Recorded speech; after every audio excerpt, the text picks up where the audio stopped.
What's going on, everyone? Welcome to Week 10 Final Read. This is our Thursday Best Bet show here on Forward Progress presented by FanDuel. And we're going to hit every single game on the board using our hammer system. Triple hammer 3 units, double hammer 2, single 1. The goal is simple. Hopefully beat the Tuesday team and hopefully make you some money in the process as well. Quick reminder, it's Thursday. Limits are pretty high. The market's sharp. A lot of info is baked in. It's not an excuse. Just context for you, whether you want to tail us, fade us, or whatever. Understand it's a little bit more challenging to pick games at this time of the week, but the cards are loaded. Hammers are ready. Joining me today, Austin Mock from The Athletic and Suuma, boots on the ground in Germany. You got Colts Falcons there this week. Are you heading over to Berlin?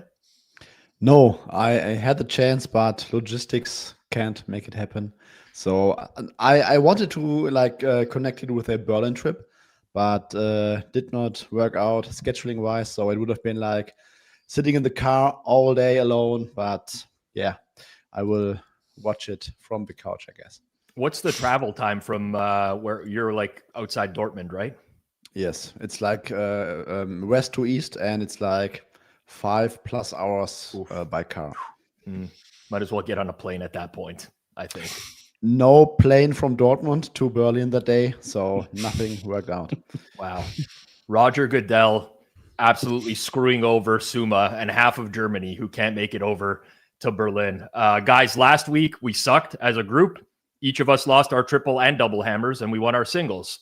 Consistency, I guess, across the board, but not ideal to lose the bigger plays.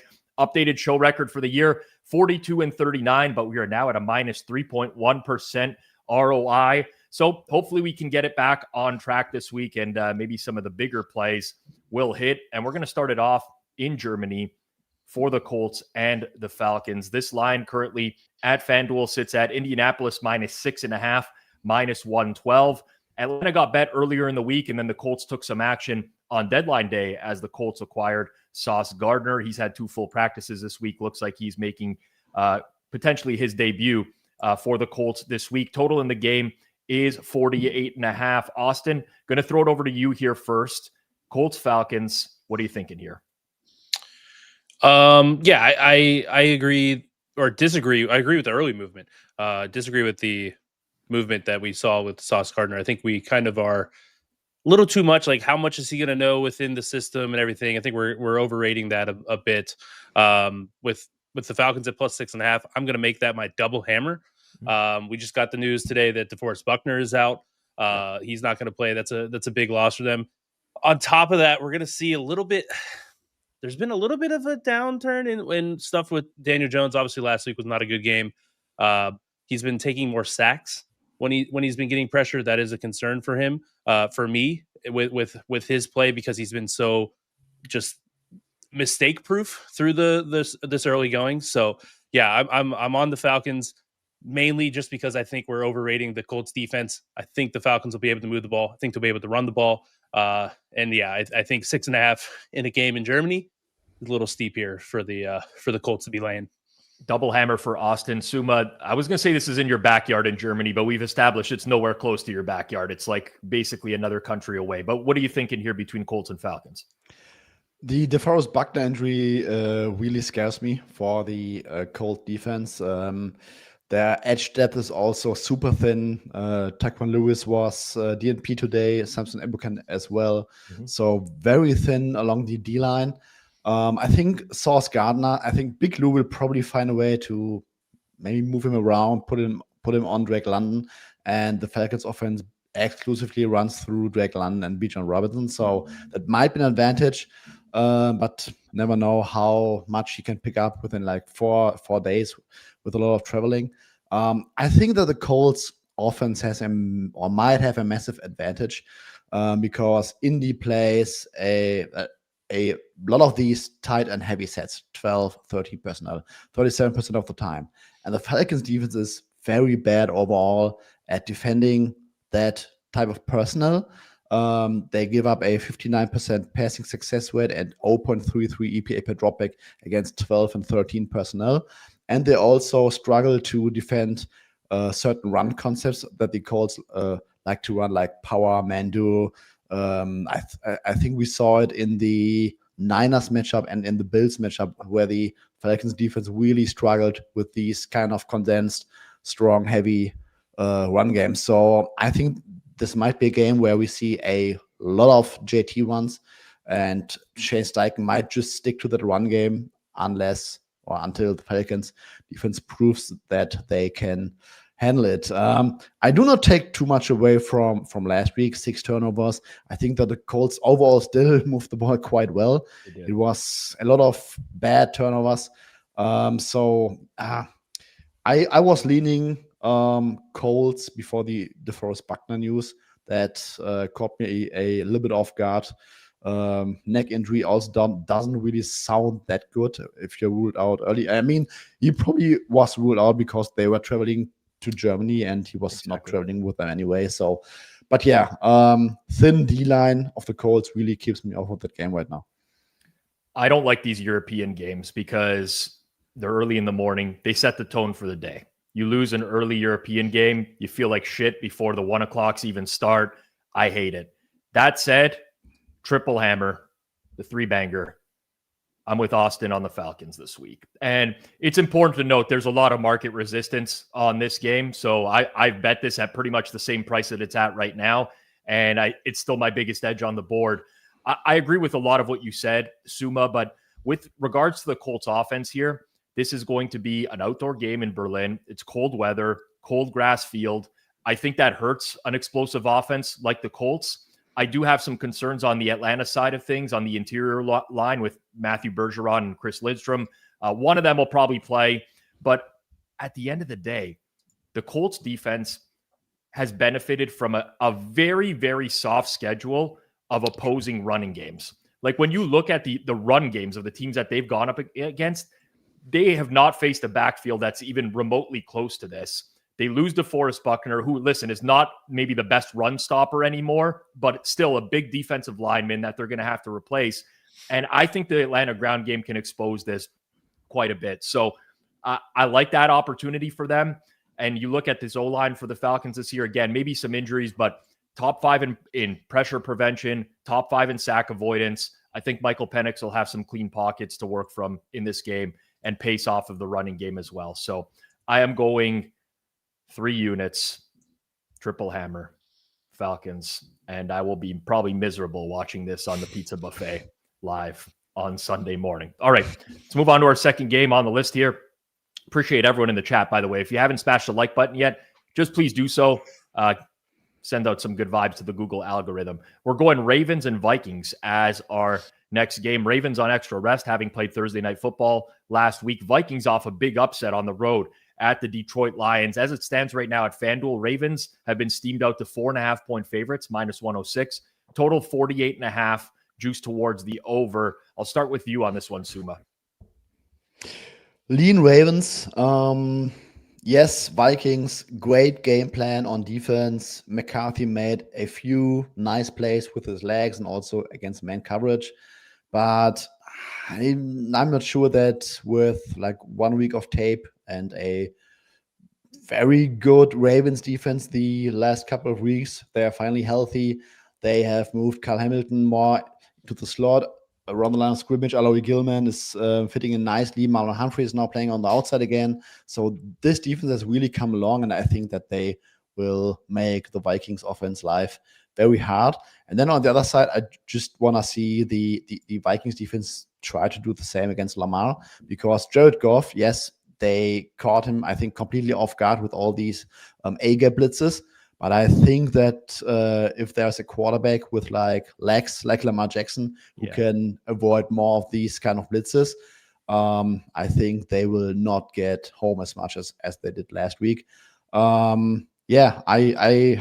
have a lean towards the Ravens. I think that we might be overreacting a little bit towards the Vikings performance last week. Yeah, it's tough now because of where the price is at now in market. And, you know, I bet some Ravens earlier this week, and my number is, I guess, a little bit higher than this still, but not enough where I'd bet it. But I think you made a good point about how Lamar's mobility like gives him some answers when the pocket breaks down, which didn't happen with Jared Goff. And the Vikings also lean on man coverage a lot as well on the outside. That's fine when you face a stationary quarterback, but it's very dangerous against someone like Lamar who can create outside structure, and Jared Goff wasn't able to do that. And then defensively, like, I like that Kyle Hamilton's now playing closer to the line of scrimmage. I think that's unlocked their front. Draymond Jones comes over. He's going to play in the middle of that defense. I think this group actually matches up well with Minnesota's run concepts, Austin. So I like the Ravens in this game. I don't know what to make of JJ McCarthy just yet. I thought he was better than the box score numbers last week, but like, the Ravens are fully healthy at this point, right? I mean, they don't even have anyone on the injury report. There's no injury report for them anymore. I think this is kind of the time to buy them.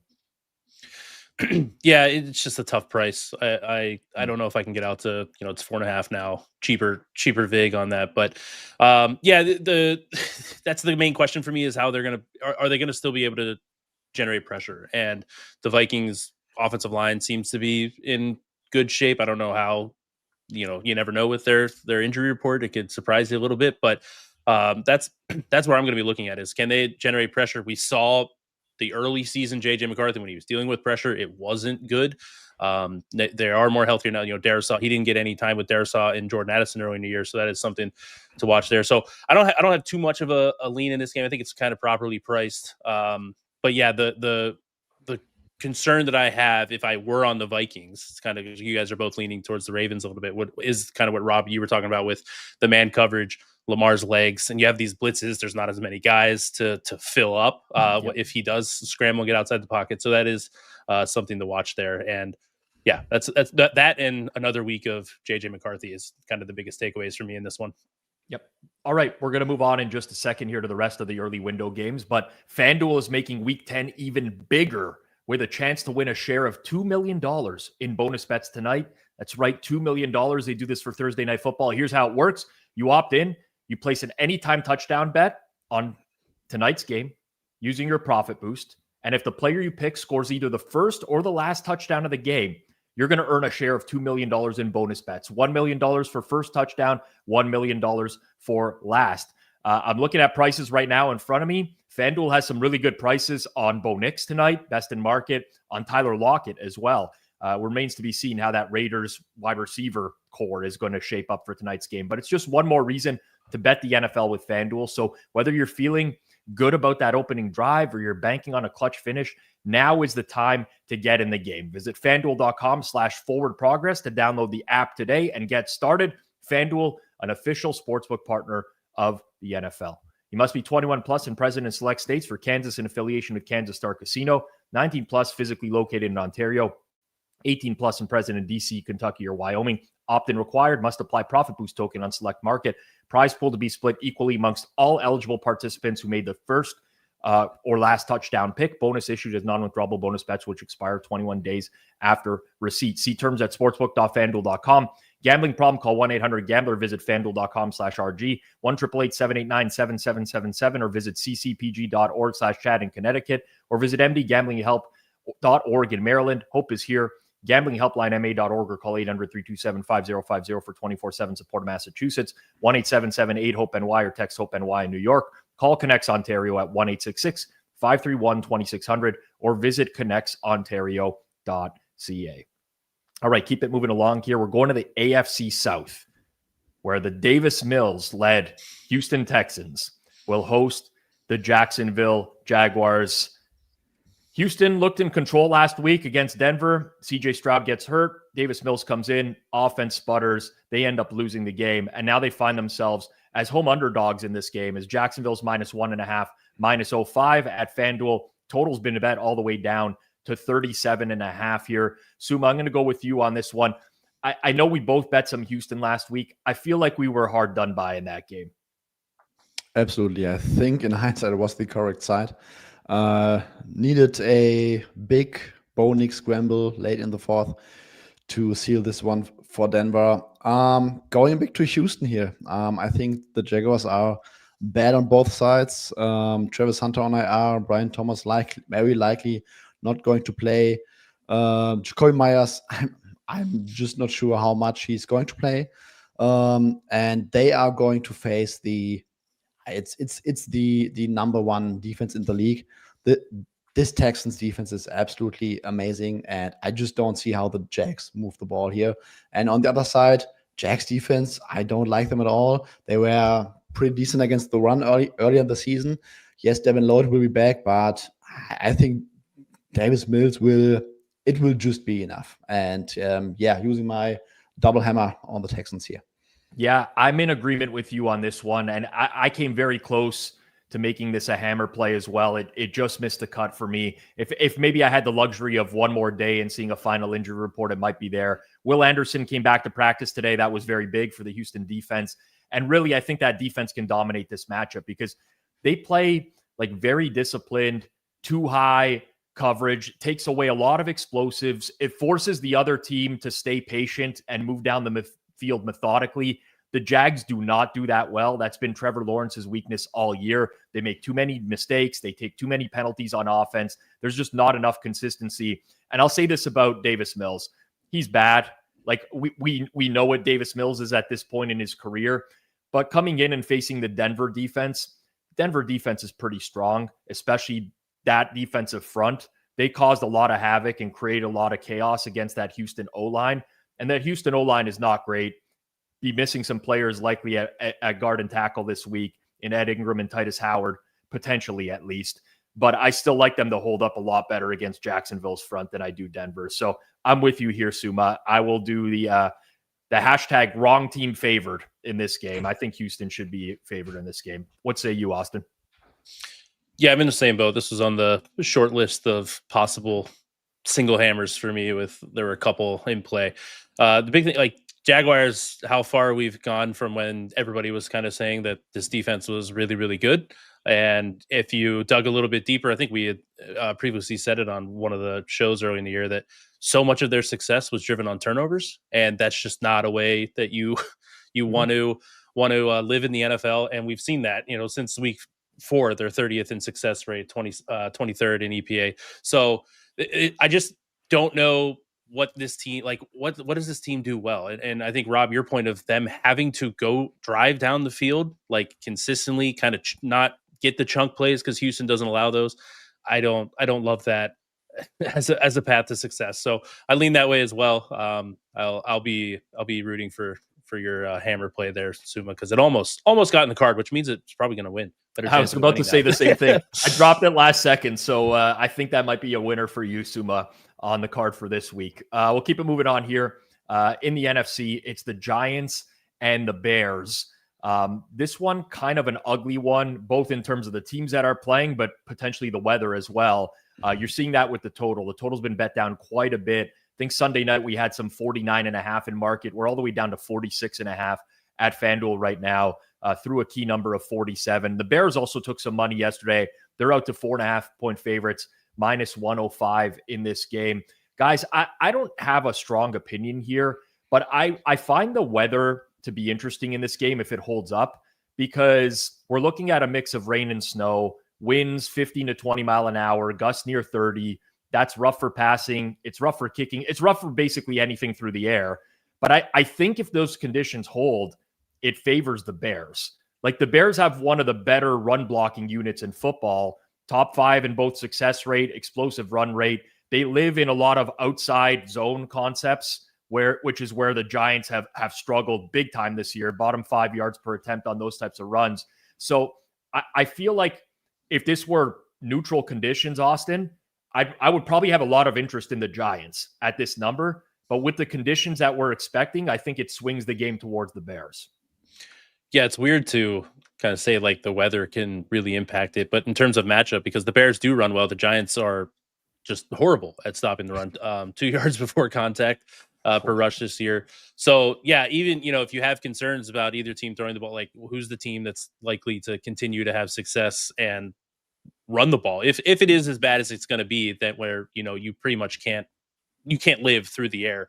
So yeah, I lean that way. I do wonder, it'll be interesting to kind of see what this weather shakes up game time. Cause like both these defenses do not, like, I know it's bad weather, but 46.5 is, I know it's getting tough. to that point. Like, it's getting to that big point. Move. And it's not like I'm not going to say the weather's not going to be bad, but like this, some of those like Cleveland games, I remember like, you have like 30-mile-an-hour wind. Like this has a chance where it could be like 10 to 15. And I start to wonder like, okay, did we go a little bit too far here? So yeah, I think this is one where the weather is kind of dependent on which side you really want to be on and the total. So yeah, I do think a bad weather game, big advantage to the Bears.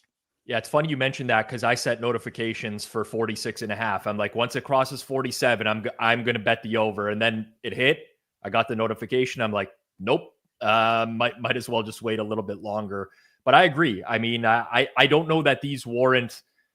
It looks rough, but it's not.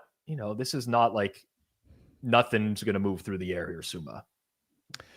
I have nothing to add. I mean, the Giants' run defense, they are dead last in like everything. And Ben Johnson really found his groove since, like, I don't know, at least after the bye week. Darnell Wright is moving people like up and down the field in the run game. I think that the Bears might be able to win this game on the ground alone.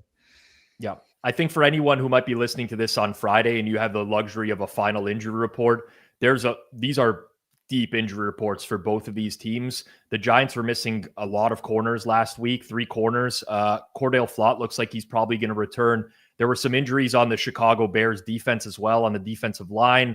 Dominique Robinson, TJ Edwards in the linebacking core. I know Josh Blackwell is not practicing at corner. So just a lot to parse through this game. But I definitely think that the wind has kind of moved it in the direction that we're seeing in the market right now. Boy, man, I just keep looking at the next game on the list as I'm working through here. I'm like, it can't possibly get any uglier. And then you get Jets and Browns up next. There are some nasty early games this week, guys. There was obviously the trade deadline where the Jets traded Sauce Gardner and Quinnen Williams. They went from a 2-point favorite in the game out to 2.5-point underdogs at FanDuel right now, -2.5, -0.5. I will say the rest of the market maybe is settled around 1.5, 2 in this game. Total is very low as well, Suuma, 37.5. I love to throw to you first, you being a Jets fan, or maybe, you recoup some picks. You're probably happy about that. But to my knowledge, we don't even know who's going to play quarterback for the Jets yet this week.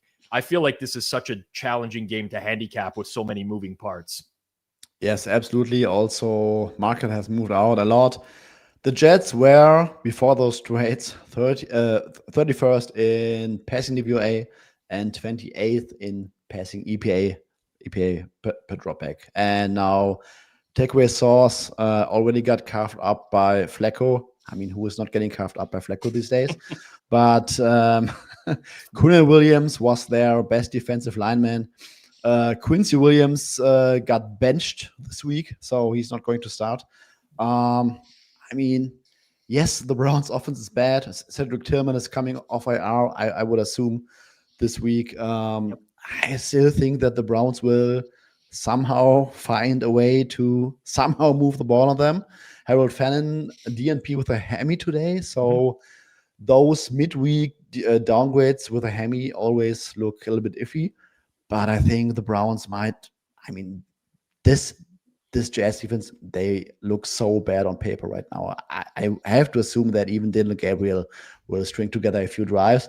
And then on the other side, the Browns have the best rushing defense in the game. And if you make this Jets offense one-dimensional, rough day. So directionally, I lean towards the Browns, but the line has moved way too much. But I could not take the Jets here.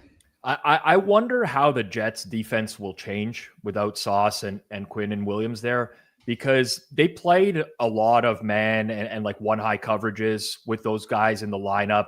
And Cleveland has really struggled against those looks, especially Dylan Gabriel so far this year. They don't have a lot of separators. Now, the Jets don't have the corners to necessarily lock anyone down. So it's kind of like, stoppable object meets movable force type of game. I kind of lean Jets, as dumb as it sounds. I know that the Cleveland defense can wreck this game. They absolutely can. Like second in pressure rate, third in sack conversion. Jets O-line isn't the best, but there's just something about the Cleveland offense that is so vanilla.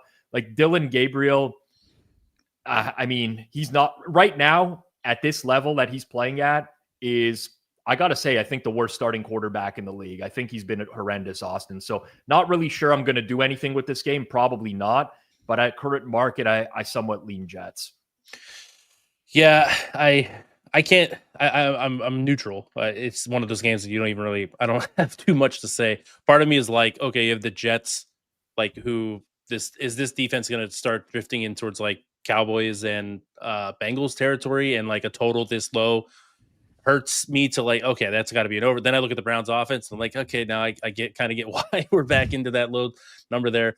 Yeah, it's one of those things. Browns with Gabriel. I second all your thoughts on Gabriel. There's been nothing that he's shown. Like even with rookies, you're kind of like, you want to see the flashes and everything. Like, I don't know what is there. And that worries. Like Judkins has been good. I know Fannin with the injury report today is a concern. Obviously he's been pretty good as well.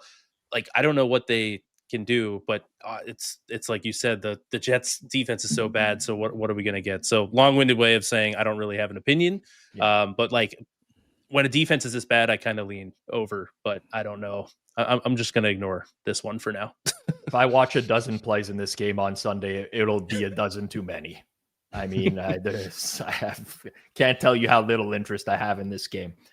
This one, I mean, is an upgrade, I guess. We're going to NFC South. It's the Panthers hosting the Saints. The 5-4 Carolina Panthers hosting the New Orleans Saints. Carolina, pretty big upset at Lambeau Field last week, 16-13, windy conditions over there to get the win. They return home here. The Saints midweek traded Rashid Shaheed away as well.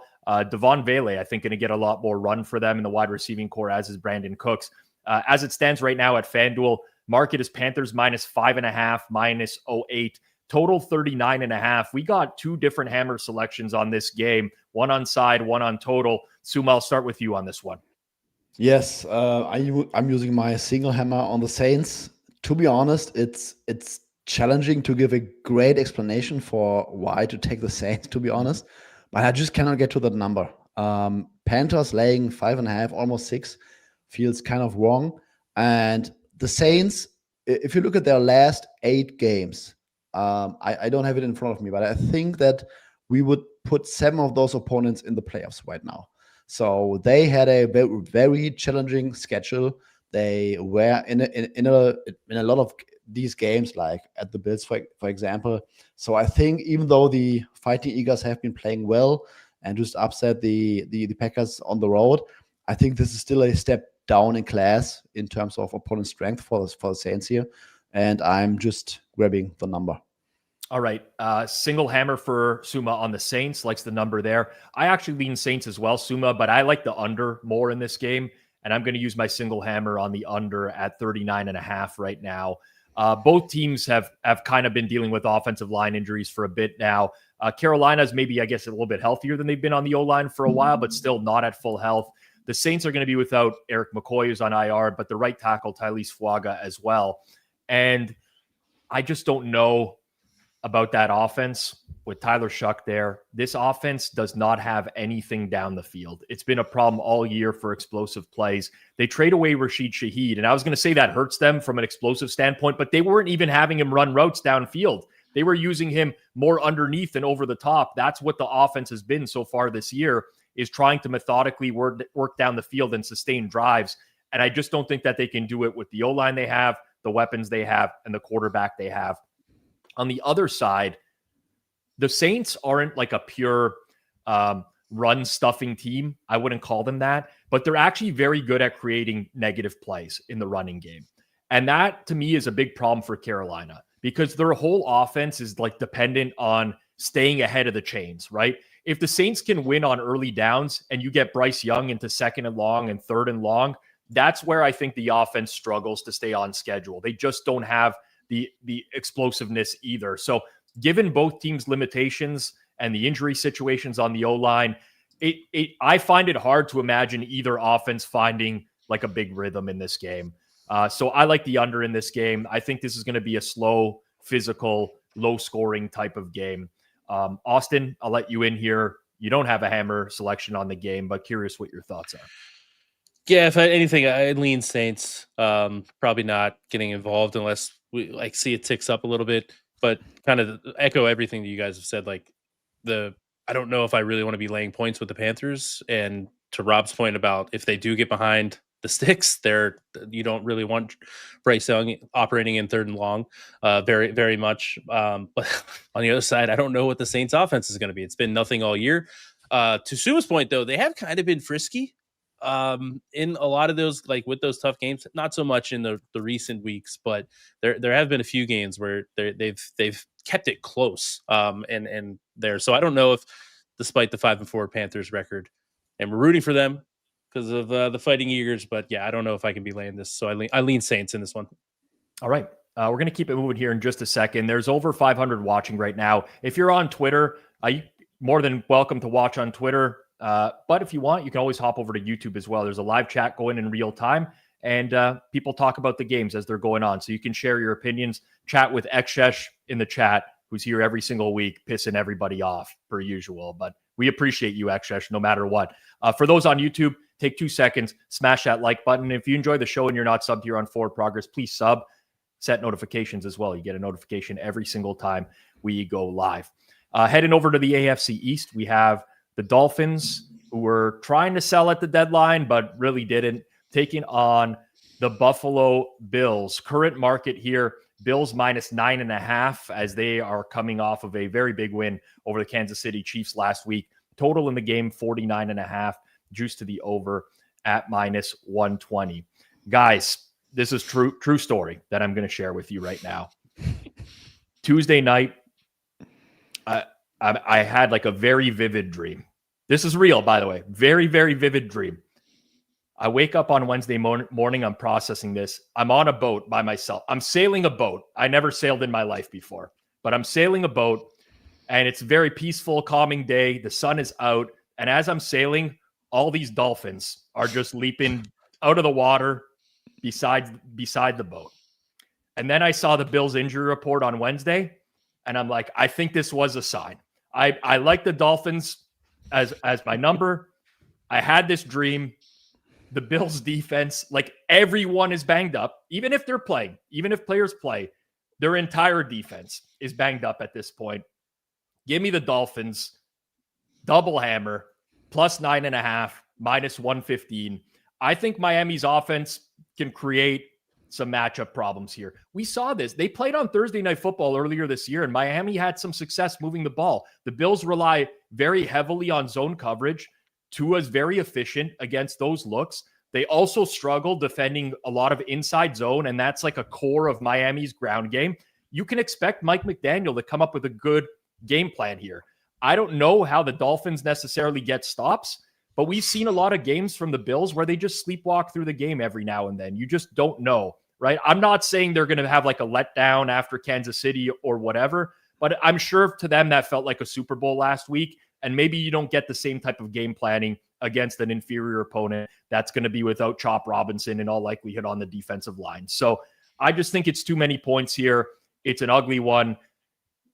Give me the Dolphins +9.5. Hopefully that vivid dream did not let me down, Suuma. Slightly with you, also directionally leaning Dolphins, just because of all the injuries for the Bills. They had a great performance against the Chiefs. I still have no clue how they did it.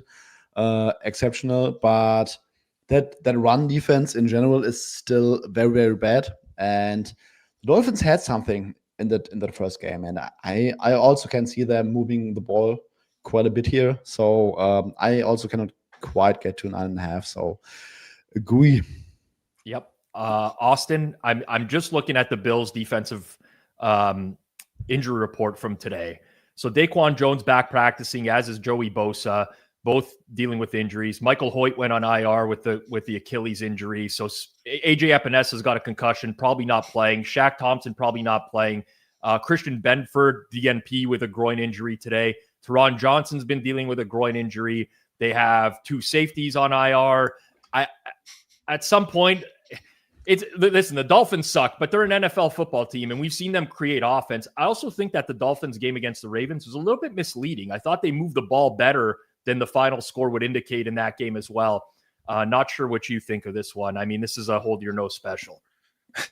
Yeah, I do lean Dolphins. I do lean a little bit to the over as well, because I do think with all those injuries, and on top of that, the Bills have been amazing at rushing the passer this year, and Tua wants to get the ball quickly, so it's not exactly a great matchup. And if you take away that plus add in those injuries, what does the defense for the Bills do well? I'm not sure. So I think both. I do lean both ways there. The concern is just, can Josh Allen and this rushing offense just never get off, just score at will here? That's the concern. But yeah, I don't know if the injury report's a little bit of the the letdown spot. If it's more of like, hey, Joey Bosa, you've had an injury history, maybe we should good point. give you a week off. From my standpoint, like, why you need to save him. So that's kind of where my thought is. But yeah, lean Dolphins a little bit towards the over. I'll wait before I get too involved, though. The dream, it might be something that I need to factor into the model here. So, by the way, for people, listen, I'm not saying I made this play because of that dream. The play was being made no matter what, but it was just a selling feature. Makes you feel better. My biggest concern is that there's this guy on the Bills named Cole Bishop, who basically was Ed Reed last week. If anyone watched the Bills and Chiefs, this guy was breaking up everything. Don't know where that came from, but hopefully does not repeat itself this week. We're going to end the early window with what some might consider the best game in the early window. I don't know what Suuma is going to do here. Suma's head might explode talking about this game, because it's two of his favorite players in Baker Mayfield and Drake May going up against one another. The Bucs are coming off the bye week. They're laying 2.5 at home to the Patriots. Total at FanDuel is 48.5, juiced towards the under. I will say, for having a bye week, Tampa Bay not really getting a lot of reinforcements necessarily here. I know Luke Goddard's back in practicing, but he's probably not going to play this week. Chris Godwin, Bucky Irving, Hassan Reddick, all 2 times DNPs for now, and very unlikely to play. Suuma, Drake May, Baker Mayfield.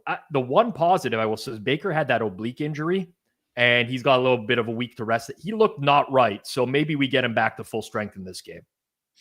Yes. I mean, early in the season, he had a few turnover-worthy plays, and they got extremely lucky and all these amazing finishes. Then the injuries came crashing down. So Ibuka was dealing with a hamstring. I don't think he was 100%. So that offense somewhat cratered down in recent weeks, and it's just hard to price them right now, I would guess. So still no Mike Evans. Patriots, both defenses can shut down the run, so we are probably going to expect an extremely pass funnel game plan against these defenses. And when it comes to that, I think I have to give the edge a little bit towards the Pats here, who they have one of the easiest schedules ever. But I think if there is a plan to disrupt this passing game, it's a little bit of what the Falcons did well last week. So throwing a few exotic blitzes, stuns up front to really confuse that somewhat still young O-line. It's also something that Todd Bowles has excelled in the past. But the Bucs defense is not that special this year. They are also not getting a lot of pressure when blitzing. So, and I mean, last week we were talking about the worst game from Drake May, and they still put up 24 points. So, if that's the standard, so yeah, I would still expect the Pats to score. And then it really comes down to what I can expect from that Bucs passing offense, because both run games will be limited, and then you gotta go with who you give the edge. Right now, quietly leaning towards the Pats. Would hope for a +3. Kayshon Boutte, maybe his best deep receiver, did not expect it before the season. Is not practicing with a hammy, likely going to be out.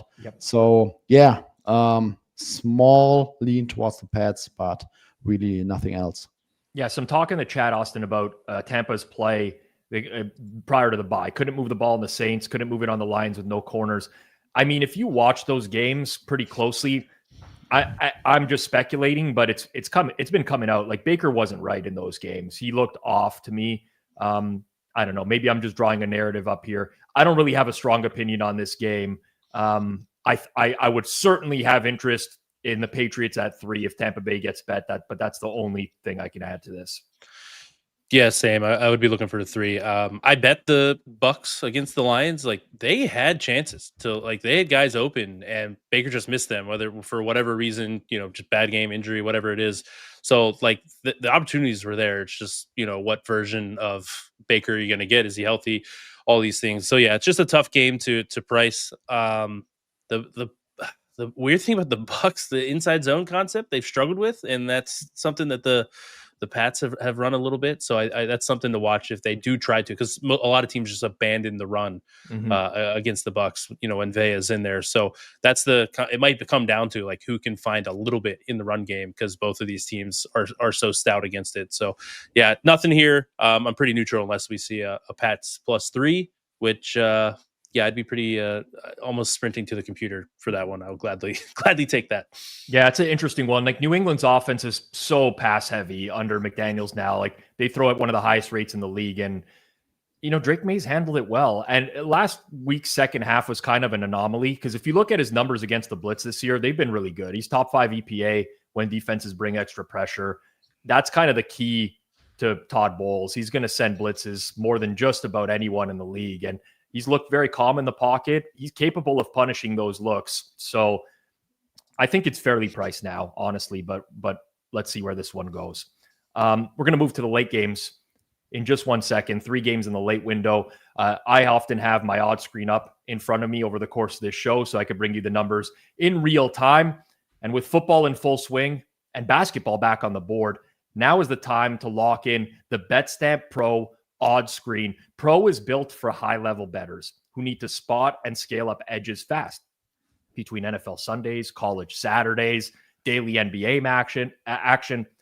Markets are more liquid and prices are sharper than they've ever been. So the window to exploit inefficient numbers is right now. And you can't do that without a hyper-efficient, reliable true line that shows you the real market price in seconds across over 150 outs, helping you find and hit scalable edges. So don't wait.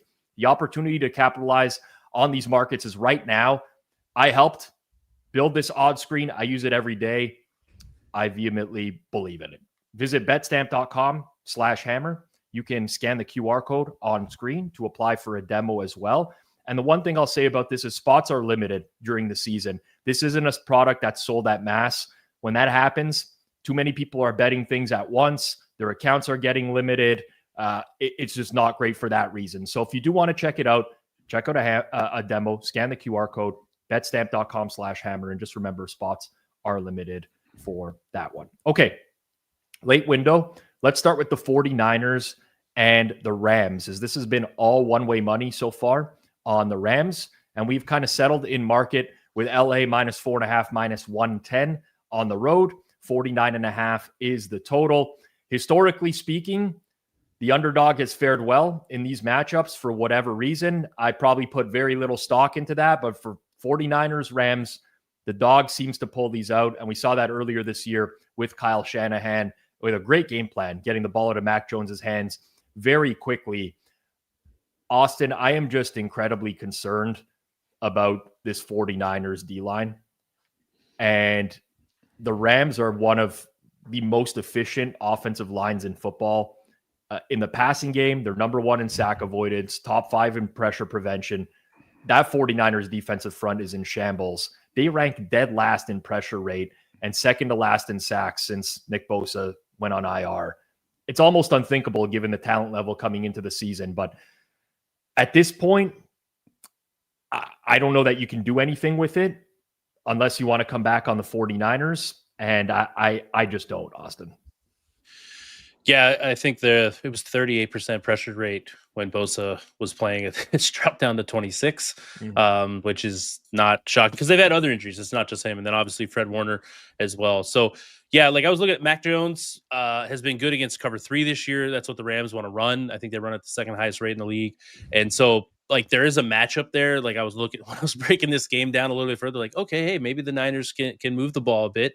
But then I just look at the matchup on the other side, and I'm like, I don't know how they can keep the Rams from not scoring. And maybe there is something to the McVay and Shanahan. They're so familiar with each other, and something maybe that has to do with the underdog doing so well in this spot. But it's such a just mismatch that if like Stafford's going to do whatever he wants, and the fact that they already lost makes me to them like this is a huge game for them from the division standpoint, because you don't want to have 2 losses to the Niners.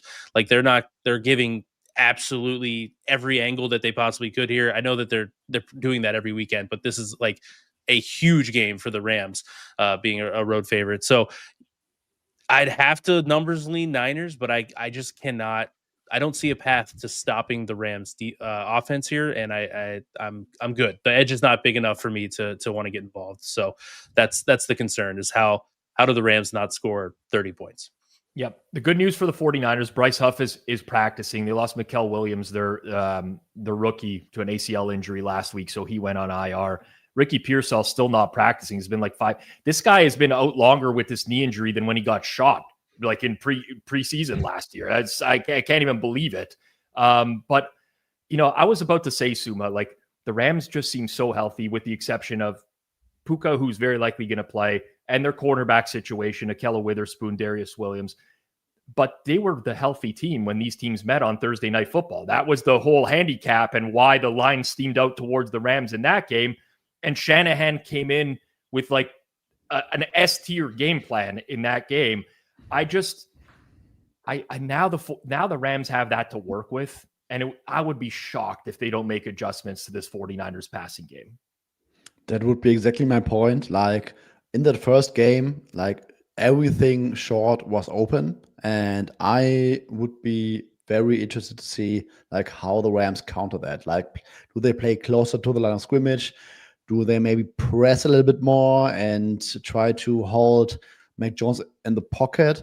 Because if they do not, I could see another path for Kyle Shanahan having a really decent game. I mean, in the first matchup, George Kittle was not there. He's there now. So they even have like more answers in that potential short passing game. So that's probably my biggest point to look for in this game. But I agree with Austin. It's also hard to not look at the other side, because the Niners, they had a few decent games against the run.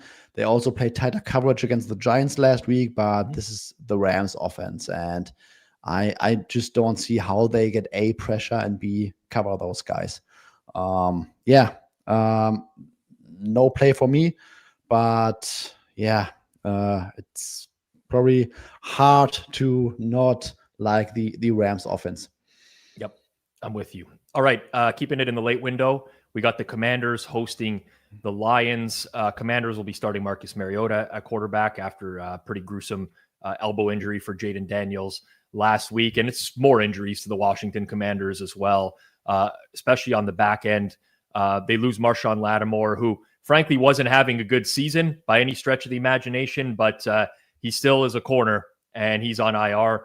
Trey Amos, 2 limited practices for them at corner as well. You want to watch that one. Terry McLaurin still not practicing for them on offense, and they find themselves as 8.5-point underdogs at home to the Lions. 48.5 is the total here. I'll start with you, Suuma. I'll be honest. I was strongly considering actually taking the Commanders this week, and then I saw the Lions practice report today, and they got all the offensive linemen back. Taylor Decker, Penei Sewell, even Dan Skipper, who'd be the backup tackle in case of injury as well. And at that point, I really don't want anything to do with this Commanders team. Yes. High number, but I mean, if that O-line is going to play, I just don't see how the Commanders defense gets any stops. They are so backed up on defensive line.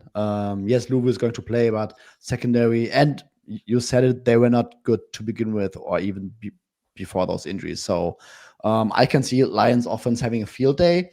And when we go into the game script where Marcus Mariota has to consistently throw and Cliff has to get out of his comfort zone against the Lions defense, that I don't think that the Vikings game last week should take anything away from it. They have been very, very good despite all the injuries so far. I mean, when you look at the data, they are second against the pass in the BOA. fourth in EPA per dropback, fourth in success rate against the pass. They are top 10-ish against the run. So, I mean, if the Lions score, this could be a classic Lions wire-to-wire win, and it could be a blowout. I think you're really rooting for like some early fuckery so that the Commanders get into a good game script. But yeah, lean Lions. I like them in this matchup. I mean, I could see a path for the Commanders on the ground. I mean, Detroit plays a lot of 3 linebacker. They basically like load the box as much as anyone on defense. They got Lee McNeil back and healthy now as well. But Washington's numbers this year running into stacked boxes have been actually pretty strong, much better than you would think that they would be. Marcus Mariota still gives them like that dual threat on the ground where they can run some RPO with him. They don't have to change the offense completely from what it was with Daniels. I don't know. I still, there's something about the Lions, Austin, that it doesn't feel right to me. Like I know how many spreads they cover. I know how good they've been under this Dan Campbell regime. Just something about this iteration where I don't know. I'm not getting to a lot of the numbers that I've seen in market in recent weeks. Yeah, and I don't know if that's kind of the volatility of them. Like when Goff is clicking and the run game is going, they're basically unstoppable, right? But when it does go bad, we've seen it over the last couple of years. When it goes bad, it goes like really bad, and they lose games probably that they either shouldn't, or they just maybe the defense gets rocked and the offense isn't where they need to be. So it's kind of similar to the Rams and the 49ers to me. Like I didn't think the Commanders defense was very good, and now they're all banged up. And so I think they're pretty poor. And to me, it's like, okay, hey, I think the Lions are going to be able to kind of move the ball at will, but I cannot get to like this number either. The injuries do kind of worry me a little bit, or the offensive lineman coming back for the Lions, because if you can't stop the run against them, like that makes Goff's life so much easier. And like he's the quarterback, like he's good, but he's not elite, and nobody's saying he is. But like when you can make it easy for him, he'll pick you apart. Like he'll do everything you need to do. And I don't know if this Commanders defense is going to be able to give enough looks. So it's kind of like, can you rely on Mariota playing from behind? Like Suuma said, is that the script that you really want to be betting the Commanders in? And I don't know if I'm there. Numbers lean towards the Lions. Like if it was a 10, yeah, okay. But I don't know if I'm interested without the 10 here. All right, let's close the late window in the NFC West. It's the Seahawks hosting the Cardinals. Both these teams, last time we saw them, were victorious in prime time. The Seahawks demolished the Commanders on the road, and the Cardinals kind of did the same to the Dallas Cowboys on Monday Night Football. Taking a look at current market in this game, we see the Seahawks 6.5 minus 115 favorites at home, going up against Jacoby Brissett. The total in the game, 44.5. Juiced towards the over. We haven't had a hammer pick in a while here, but Austin, you are going to go to this game for your triple hammer. Yep, triple hammer on the Seahawks, minus 6.5, minus 115 over at FanDuel. The addition of Shaheed, I think, like obviously the offense has been great so far. Like there's really been nothing to complain about. Shaheed does bring a type of deep speed that they didn't have. So I'm interested to see how that works. And the way that the Cardinals want to play defense is really not give up those deep shots. And if you're going to tell me that the safeties or whatever, the corners are going to have to play further back and protect over the top, I don't really love that matchup. That's going to help the run game for the Seahawks. That's going to help Darnold underneath with JSN and everything that he's been able to do in the play action game. And the other aspect there is Shaheed. People will be like, oh, well, how much is he going to play? He was in this offense last year, so he's going to be familiar with it. So I think it's going to be a quick, kind of a quick transition for him. And just, hey, you know what? When you're in the game, you're going to be running play action deep shots. So how hard is that? So I like this matchup. I don't know. The Brissett run's been nice, but I wonder if it's like Murray was bad, and like I think we're overrating how good Brissett has been. So and again, the Seahawks defense is awesome, and I think they're going to be able to stop it. So I think just kind of a little bit of maybe we're overrating the Cardinals. I still think the Seahawks are awesome. They're good on both sides. There's multiple paths for them to win here. So triple hammer, minus 6.5, minus 115. Yeah, to your point, since Brissett took over, Arizona's passing game has looked sharper structurally. He's decisive. I will say he works the middle of the field well, but I think there's a ceiling issue with Brissett, right?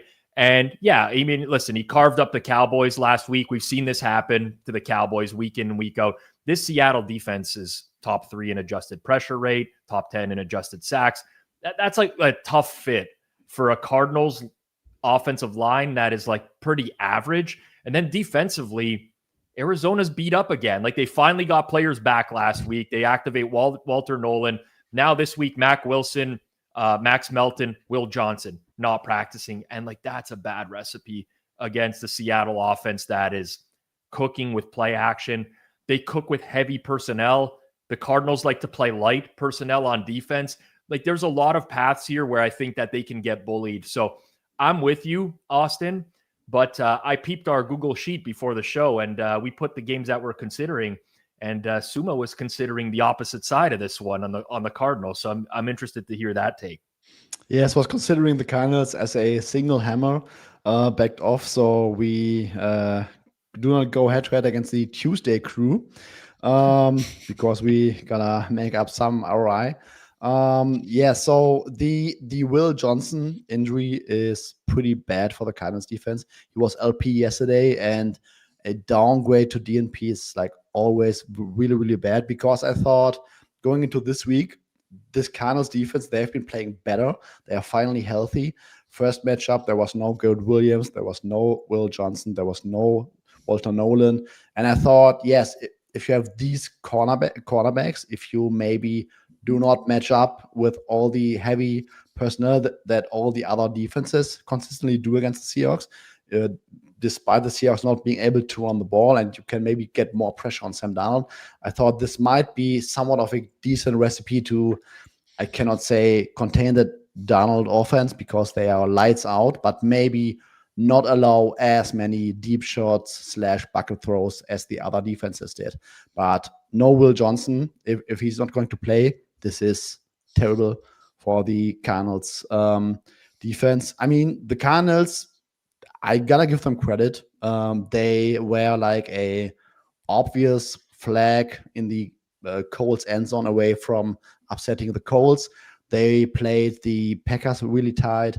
The Cowboys game, I think it should not count in our brains at all.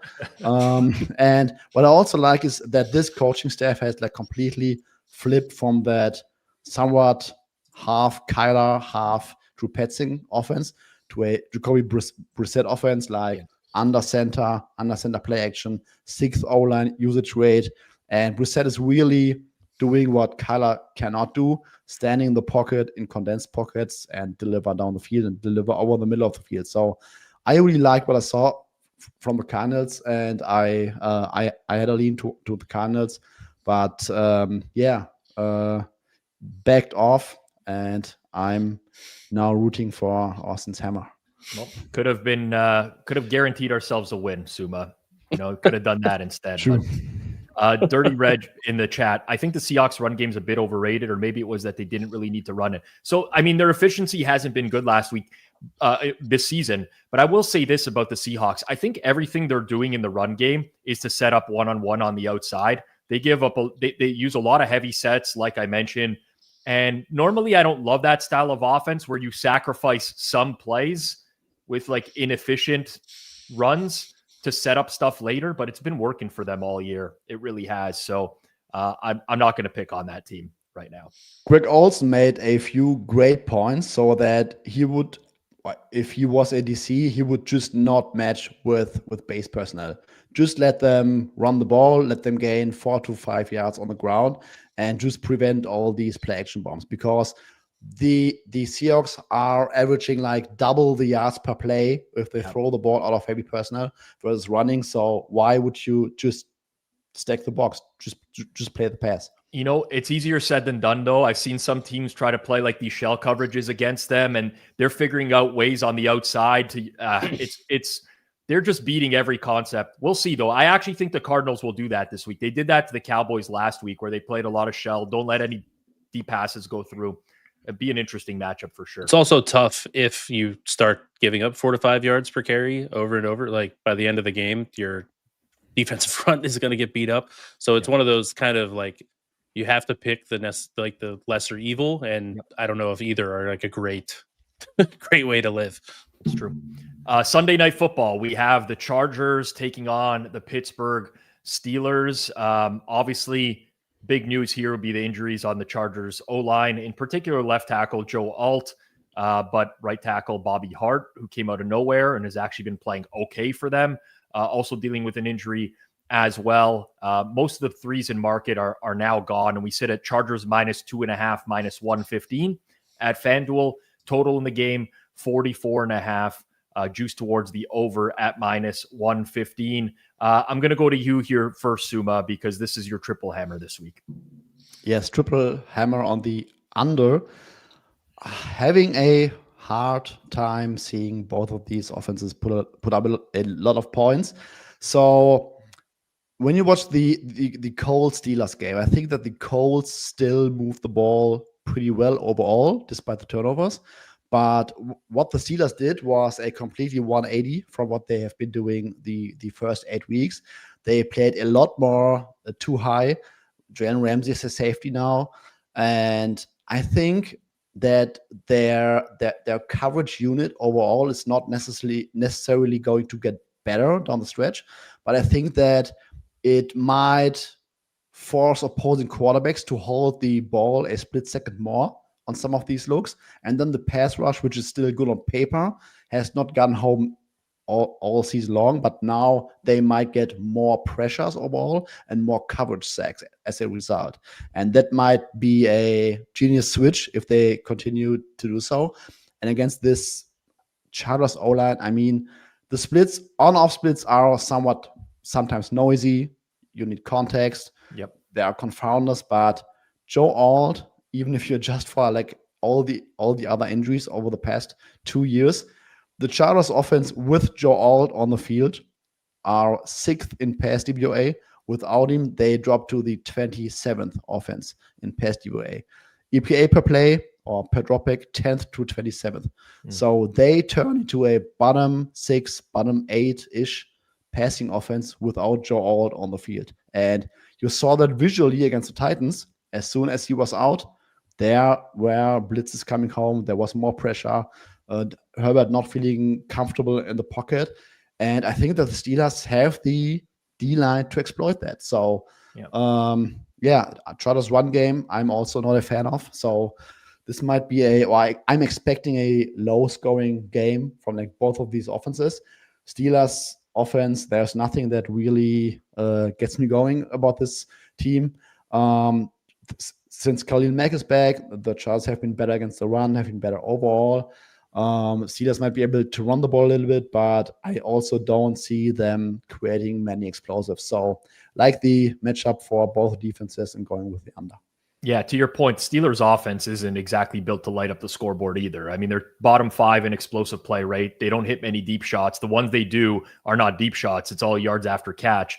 And listen, the Chargers, if there's one thing that they do really well, it's limit big plays. That's kind of been a thing for them. And I'll say this, I mean, Steelers, Colts, I don't want to say it was a misleading box score last week because there were 6 turnovers for one team. So the Steelers offense didn't have to do a ton, but they averaged 3.7 yards per play. And what I noticed in watching that game back was the Colts did a really good job of disguising stuff at the line of scrimmage. They'd bring up a lot of players right to the line of scrimmage, and then they would drop a bunch in coverage to take away the short and intermediate routes right off the bat that Pittsburgh's been using all year. I wonder if we'll see teams just do that going forwards, because it does seem like a pretty easy offense to game plan against right now, Austin. Yeah, and that's where I kind of like this game. As much as Suuma was talking, I wanted to kind of change my my final hammer here to the under because he was selling me a good bit. But I like the Chargers in this one. The single hammer at -2.5, -115. The big reason is exactly that, Rob. They don't have to blitz to generate their pressure. They do a good job of disguising looks, and they want you, kind of what we were talking about with I don't remember the earlier game about methodically go down the field. They want you to drive the ball that way. And I don't know, like, that's the only way the Steelers can really drive the ball. But the only way the Steelers can sustain drives is if they get a yards after catch big play. And the Chargers, that's like literally the only thing you have to game plan for them. And, you know, they had a +5. The Steelers had a +5 turnover margin last week. They had to recover an onside kick to squeak out the win. So like, I just don't know. And as much as it scares me with the Joe Alt and injury and the offensive line issues with the Chargers and the drop off there, I don't know if this is the spot that, like, this isn't the matchup for the Steelers that I think they can take advantage of. Aaron Rodgers against pressure this year is horrible. He's better against the blitz than he is against the non-blitz. The Chargers don't have to blitz a lot, like I said, to generate their pressure. So I think this is a good matchup for the Chargers. I like them for my final single hammer here, -2.5, -115. Less voodoo. It just feels like there's less voodoo because they used it all last week. I'm just throwing it out there. I don't know if that matters, but it's out there.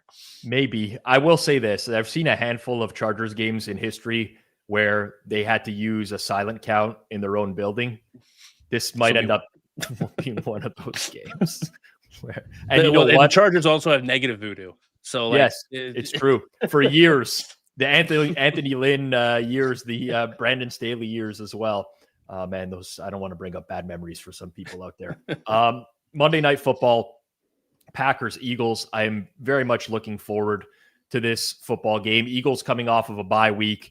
As it stands right now, they are underdogs on the road, getting 2.5, -115, total 44.5. Obviously some injuries to parse here as Philly went into the bye week without AJ Brown. Saquon Barkley left their last game. Cam Jurgens wasn't playing. Brandon Graham has come out of retirement. Ja'Cory Bennett, Adoree Jackson. So, I mean, the bye week came at a pretty good time for the Eagles as well. Even Nolan Smith practicing. For Green Bay, some injuries last week. Tucker Kraft, they lose him to an ACL injury. Matthew Golden left as well. Still have some injuries on the D-line. I'll start with you on this one, Austin. I'm looking forward to this game, but from a betting perspective, I don't see a ton to do with this one right now. Yeah, this is more of a kind of figure out where these teams are kind of going with so many big pieces. There's injury questions on both sides. What's the Packers offense going to look like without Tucker Kraft now? Jalen Phillips added to the Philly defense, but they desperately needed some help on the edge. That'll be a big help for them. I think he's gonna succeed there. So yeah, this is more for me. I'm pretty much on market. I don't have a ton to do from a betting side, but I'm more of like, okay, are the Eagles getting healthy? Or AJ Brown and Saquon Barkley, are they going to be back? And then kind of this Packers offense is just weird, and like I don't know what it is, but they just have these just like. They don't game plan for the Panthers or whatever. I don't know what it is, but it seems like they consistently have them. They've lost to the Panthers and the Flacco Browns, not the Bengals Flacco there this year. So I don't know what to make of them. So I need to see another I guess data point here now without Tucker Kraft to get a good view for the home stretch of the season. As dumb as this is going to sound, and it'll sound dumb, the Panthers really optimized the quarters in which they got the ball going with the wind last week against Green Bay. And if you watch that back, knowing which way the wind is going, I don't think Green Bay really planned that all that well, which is kind of surprising for their organization. But you're right, Austin. Like Green Bay's offense, they're one of the more efficient passing units in the league. Like they're top 3 EPA per drop back. O-line is pretty solid. Run game complements it nicely. They rank top 10 in success rate, top 10 in yards after contact on the ground. But something always seems off with them when you watch it. And I kind of feel, Suuma, though, the same way with the Eagles, right? A lot of times I see the Eagles do the same thing, and then you watch them and you're like, this is the team that won the Super Bowl last year. So I kind of have both teams in this like category of what I don't know what to make of either one right now, Suuma. Yes. When you watch the Packers offense, you think, yeah, they're moving the ball quite well. A few explosives here and there. And they are probably like a borderline top 10 offense. And then all season long, they are first, second, third in everything. Passing the ball, running game has not been that great. And now you take away Tucker Kraft, and this. I'm not saying he's Brock Bowers, but he was so important for their offense, like all the yak stuff underneath. So this might be another focal point kind of player that we will recognize like by week 15. They cannot move the ball that easily. Matthew Golden is supposed to practice in a limited capacity this week, so it sounds like they have no major concerns about his availability. Wicks, limited practice, might also be back. But I want another data point about this Eagles defense, because they have been like average-ish all season long. And Jalen Phillips, edge rush is getting better with Jalen Phillips, Nolan Smith coming off IR. Interior defensive line has been good already. Linebackers are maybe the best duo in the league right now. But I think the trade for Michael Carter might really transform this secondary, because Cooper DeJean is supposed to go on the outside, and now you have a decent slot cornerback in Michael Carter, and you can basically replace Adoree Jackson. So I would not be surprised if we talk about the Eagles being a top 10 defense in the second half of the season. And I want to see the Packers offense moving the ball against this defense, to be honest. This will be it will be a good game for some analysis, I would say. All right, guys, let's close with a couple minutes on Thursday Night Football here. Raiders and Broncos. Betting market as it stands right now at FanDuel is Broncos -8.5, -115, 42.5, the total in the game. I didn't bet this, but I do lean Raiders here. I know that there's a strong trend against teams coming off of overtime wins or overtime games on a short week. I don't know how much I buy it, honestly.